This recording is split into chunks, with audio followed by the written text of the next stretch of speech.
चलिए आज बाइबल की एक बहुत ही अनोखी और दिलचस्प कहानी में चलते हैं। ये कहानी है एक कांसे के सांप की। हाँ, एक सांप की जो पहले तो जिंदगी देने वाला एक चमत्कार बना, लेकिन फिर वो ही सांप एक मूर्ति बन गया। तो आइए नेहुश्तान की इस हैरान कर देने वाली यात्रा को समझते हैं। तो सीधे इस कहानी के दिल में उतरते हैं, जहां एक बहुत बड़ा सवाल खड़ा होता है। क्या कोई ऐसी चीज जो मौत की निशानी हो वो जिंदगी दे सकती है?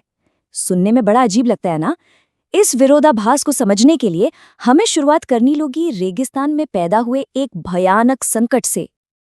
जरा सोच कर देखिए, मीलों तक फैला तपता रेगिस्तान और आप वहां भटक रहे हैं। बस यही हाल था इजराइल के लोगों का।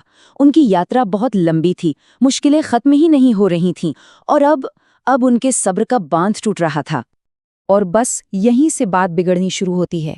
जब उन्होंने परमेश्वर और अपने लीडर मूसा के खिलाफ शिकायतें करनी शुरू की, तो उन्हें अंदाजा भी नहीं था कि उनकी इन बातों का अंजाम कितना खतरनाक होने वाला है। ये सब हमें बाइबल की गिनती की किताब में पढ़ने को मिलता है। अब सोचिए, मौत सामने खड़ी है। जहरीले सांपों के डसने से लोग मर रहे थे। तब जाकर उन्हें अपनी गलती का एहसास हुआ और अब डर और पछतावे में वो बचने का कोई रास्ता ढूंढ रहे थे।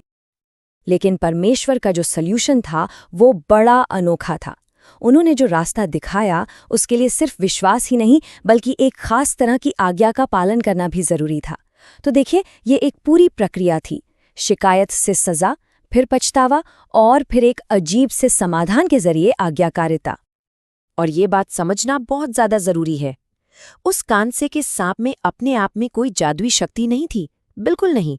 वो तो बस उनके विश्वास के लिए एक फोकस पॉइंट था, एक प्रतीक जो उन्हें परमेश्वर के वादे की याद दिलाता था। असल चंगाई विश्वास से आ रही थी।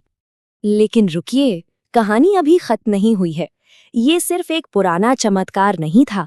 दरअसल इस कांसे के सांप में भविष्य में होने वाली एक बहुत बड़ी घटना का गहरा मतलब छिपा हुआ था, एक तरह की भविष्यवाणी।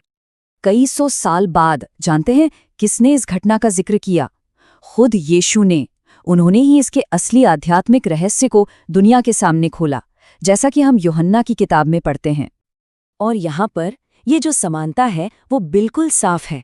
जैसे उस कांसे के सांप को खंबे पर ऊंचा उठाया गया था ताकि लोग उसे देखकर अपनी जान बचा सकें, ठीक वैसे ही यीशु को क्रूस पर ऊंचा उठाया गया ताकि जो कोई उन पर विश्वास करे वो हमेशा की जिंदगी पा सके। एक से मिली शारीरिक जिंदगी तो दूसरे से मिली हमेशा की जिंदगी। मगर कहानी में एक और ट्विस्ट आता है। जैसे जैसे वक्त गुजरा, लोगों ने उस पवित्र प्रतीक को संभाल कर तो रखा, पर उसका असली मतलब कहीं खो गया और उसका मकसद एक बहुत ही खतरनाक दिशा में मुड़ गया।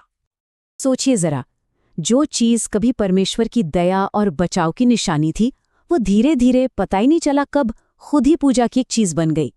लोग उस शक्ति को ही भूल गए जिसने उसे बनाया था। मतलब लोग चमत्कार करने वाले परमेश्वर को भूल गए और उस चमत्कार की निशानी यानी उस सांप की ही पूजा करने लगे। ये मूर्ति पूजा का एक टेक्स्ट बुक एग्जाम्पल है, जहां बनाई गई चीज बनाने वाले से ज्यादा जरूरी हो जाती है। अब इस बिगड़ते हुए माहौल को ठीक करने के लिए एक हिम्मत वाले लीडर की जरूरत थी, और वो लीडर थे राजा हिजकिय्याह, जिन्होंने एक बहुत ही सख्त और जरूरी कदम उठाया। हिजकिय्याह को ये बात साफ समझ में आ गई थी कि जो चीज कभी पवित्र थी वो अब लोगों के लिए एक आध्यात्मिक फंदा बन चुकी है, और उन्होंने ये जान लिया था कि सच्ची भक्ति को बचाने के लिए इसे नष्ट करना ही एकमात्र रास्ता है। और उसे तोड़ते हुए उन्होंने उसे एक नाम दिया, नेहुश्तान, जिसका मतलब है बस कांसे का एक टुकड़ा। इस नाम से उन्होंने उसकी सारी झूठी डिविनिटी खत्म कर दी और सबको याद दिलाया कि ये सिर्फ एक धातु का टुकड़ा है, परमेश्वर नहीं। तो नेहुश्तान की ये जो पूरी कहानी है, इसका अंत हमें कुछ बहुत ही दमदार लेसन सिखाता है, जो आज भी हमारे लिए उतने ही रेलेवेंट है। नेहुश्तान की पूरी यात्रा एक मिरेकल से आइडल बनने और फिर खत्म हो जाने तक हमारे लिए एक बहुत बड़ी चेतावनी है। ये हमें हमेशा याद दिलाती है कि हम अपना विश्वास और अपनी पूजा कहाँ लगा रहे हैं। क्या हम बनाने वाले की पूजा कर रहे हैं या उसकी बनाई हुई चीजों की? तो ये सदियों पुरानी कहानी आज हमारे लिए एक बहुत गहरा सवाल छोड़ जाती है। हमारी जिंदगी में ऐसी कौन सी अच्छी चीज है जो धीरे धीरे न्यूस्तान बनती जा रही है?